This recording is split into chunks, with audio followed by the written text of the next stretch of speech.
I hope you remember this. I am here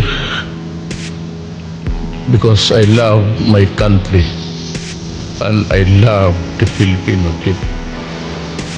Sinabi ko sa inyo noon, huwag na magka-diferensya tayo. Kunting bagay, okay lang sa akin. Either I apologize or kayo.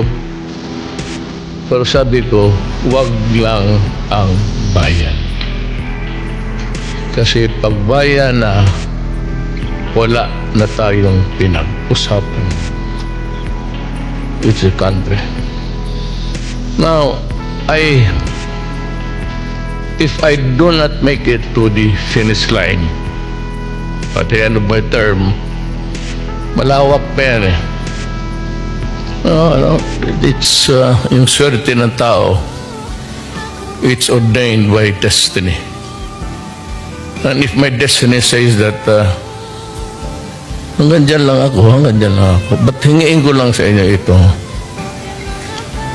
Trilyon yan.